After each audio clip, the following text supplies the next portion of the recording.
حضرت علی رضی اللہ تعالی عنہ فرماتے ہیں، اپنے راز اپنے تک ہی محدود رکھو، خاص طور پر 3 لوگوں کو اپنا راز کبھی مت بتانا۔ عورت کو کبھی اپنا راز مت بتانا، کیونکہ عورت کے دل اور زبان کے بیچ فاصلہ بہت کم ہوتا ہے، اس لیے وہ راز کو محفوظ رکھنا چاہے بھی تو نہیں رکھ پاتی۔ بے وقوف دوست کو کبھی اپنا راز مت بتانا، کیونکہ وہ تمہارے راز کی حفاظت نہیں کر سکتا اور کبھی بھی کہیں بھی بول سکتا ہے۔ کسی بھی جھوٹے انسان کو جو ہمیشہ جھوٹ کا سہارا لیتا ہے، ایسے شخص کو کبھی اپنا راز نہ بتانا۔ ان لوگوں پر اعتبار کرو جو تمہاری 3 باتیں بھانپ سکیں، تمہاری ہنسی میں پوشیدہ درد، تمہارے غصے میں تمہارا پیار، تمہاری خاموشی میں پوشیدہ وجہ۔ زندگی کے 3 اصول بنا لو۔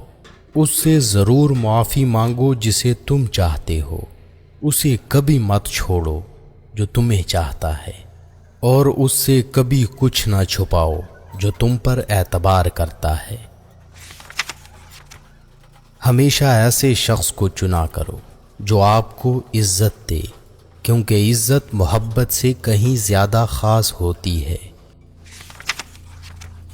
لوگ تمہیں بدنام کرنے کی لاکھ کوشش کریں گے، لیکن یاد رکھنا عزت اور ذلت اللہ کے ہاتھ میں ہے۔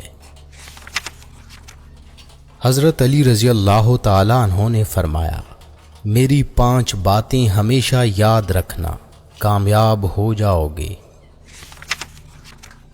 پہلی بات، اللہ تعالی کے علاوہ کسی سے کوئی امید نہ رکھنا، کیونکہ اللہ پاک کے علاوہ کوئی ذات نہیں جو کہ تمہاری امیدوں کو پورا کر سکے۔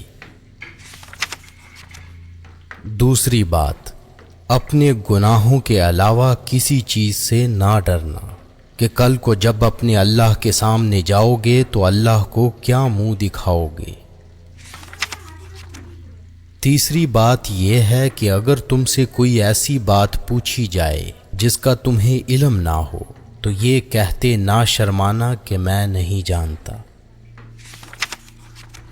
اور چوتھی بات یہ ہے کہ جس بات کا تمہیں علم نہ ہو تو اس کے بارے میں علم حاصل کرنے کی کوشش کرو۔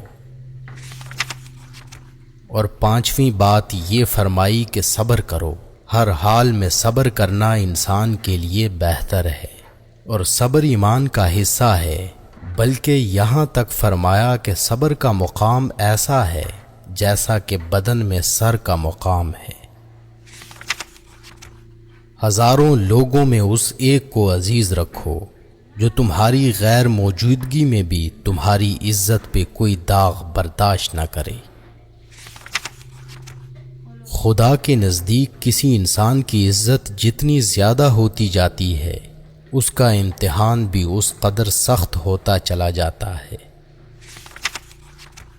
اللہ جب کسی سے ناراض ہوتا ہے تو اسے ایسی چیزوں کی طلب میں لگا دیتا ہے جو اس کی قسمت میں نہیں ہوتی۔ جو تم کو خوشی میں یاد آئے، سمجھو تم اس سے محبت کرتے ہو، اور جو تم کو غم میں یاد آئے تو سمجھو وہ تم سے محبت کرتا ہے۔ کسی کے لیے حد سے زیادہ پریشان مت ہو، کیونکہ جب اللہ بہتر سے دور کرتا ہے تو بہترین سے نوازتا ہے۔ جو شخص تمہارے خون میں سے نہ ہو مگر پھر بھی تم کو عزت دے اور پیار دے تو بے شک وہ تمہارے لیے بہترین رشتہ ہے۔ پسند اس کو نہ کرو جو دنیا میں سب سے حسین ہو، بلکہ پسند اس کو کرو جو تمہاری عزت کرتا ہو۔ انسان کی اصل موت اس وقت ہوتی ہے جب وہ کسی کے دل اور دعاؤں سے نکل جاتا ہے۔